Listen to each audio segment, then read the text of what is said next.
Fala galera, hoje nós nos encontramos aqui no estúdio de gravação para mostrar um pouquinho para vocês aí sobre o sistema urinário. Então para isso eu preciso que vocês tenham em mãos lápis, caneta e também um caderno para as anotações. Enquanto isso aí, roda a vinheta!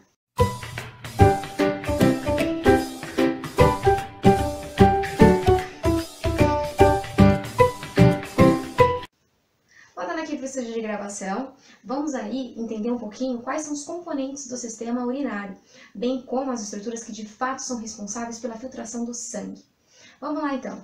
Os principais componentes seriam rim, ureter, bexiga e uretra. Então vamos lá para o desenho. Então começando aqui, ó. Vamos lá.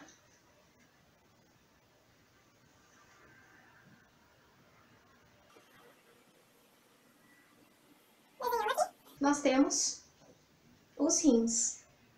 Saindo ali dos rins, vou encontrar a pelve renal, o ureter.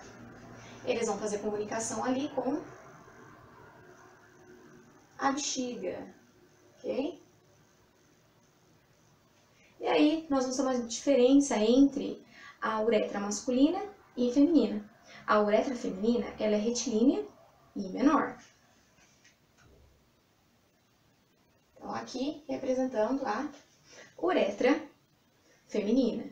A masculina, ela é mais tortuosa e tem um maior comprimento, em torno aí de 20 centímetros, servindo tanto para o sistema urinário como para o sistema genital. Então, aqui representando a uretra masculina, ok? Agora, quem de fato é responsável aí por estar controlando o balanço híbrido, assim como o controle dos eletrólitos na corrente sanguínea? A eliminação discreta, a produção aí da vitamina D, enfim. Rim, é o rim que faz isso. Mas a principal função dele, de fato, né, ele pode estar produzindo aí eritropoetina, que atua aí na produção das hemácias, enfim. A função principal dele realmente é o controle hídrico e também o controle dos eletrólitos. Só que para ele realizar essa função, ele precisa filtrar, ele precisa reabsorver as substâncias necessárias do sangue e também vai secretar certas substâncias a partir do sangue. E quando ele fizer isso, ele vai eliminar uma substância chamada de urina. Então hoje nós vamos ver aí a via urinária, desde a sua produção até a sua eliminação. Quem faz isso são estruturas anatomofuncionais, que são microscópicas, chamadas de néfron. Nós temos cerca aí de 1 milhão de néfrons por rim. Vamos lá ampliar o néfron, então, para vocês entenderem um pouquinho a sua função.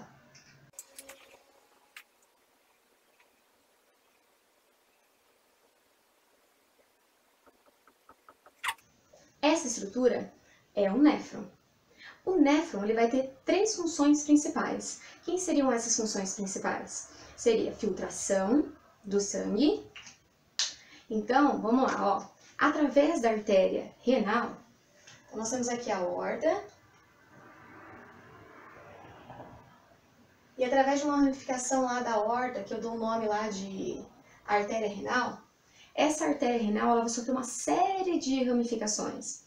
E aí, dessa série de ramificações, vai originar uma estrutura chamada de arteríola aferente. Então, vai chegar aqui, uma estrutura chamada de arteríola aferente, no qual vão formar aí capilares glomerulares. E desses capilares glomerulares sairá uma arteríola eferente. O único processo de filtração que vai acontecer é a nível dessa estrutura, que eu chamo de corpúsculo renal. Corpúsculo renal é a cápsula glomerular mais os capilares glomerulares. Então, nesse nível, vão entrar aminoácidos, vão entrar glicose, eletrólitos, contudo, proteínas de alto peso molecular, bem como células, não passarão por essa membrana, tá? Só que depois que acontecer a filtração, ao longo aqui dessa estrutura que é chamada de corpúsculo renal, nós teremos a reabsorção. 99% desse material vai ser reabsorvido. Do contrário, em 24 minutos o indivíduo pode vir a óbito por desidratação. Isso mesmo, desidratação. Então, ao longo do túbulo nefrídico, vai acontecer a reabsorção dessa substância. Então, aqui, ó, eu volto esse material no qual eu chamo de reabsorção. Por que eu não posso dar o nome de absorção? Porque eu estou obtendo uma coisa que já era minha. Então, se uma coisa já era minha, eu vou reabsorver, eu tomo a minha de volta. Só que aí, ao mesmo tempo também que eu reabsorvo, os vasos sanguíneos podem jogar aí dentro desse túbulo nefrídico excretas metabólicas, né? Fármacos, enfim, como a penicilina, seria um exemplo. Depois que foi executadas essas três funções aí, filtração, reabsorção e secreção de substâncias, o que eu vou encontrar aqui no finalzinho, eu vou dar o nome aí de urina. Então tá lá, ó, ocorreu a formação da urina, né? Quais seriam os nomes aqui dessa estrutura? Então, a primeira estrutura que eu dou o nome aqui é de cápsula glomerular. Então, essa número 1 aqui eu dou o nome de cápsula glomerular, que juntamente com o glomérulo renal, dá-se o nome aí de corpúsculo renal. Após isso, há então o túbulo contorcido proximal, que eu dou aqui o nome de número 2.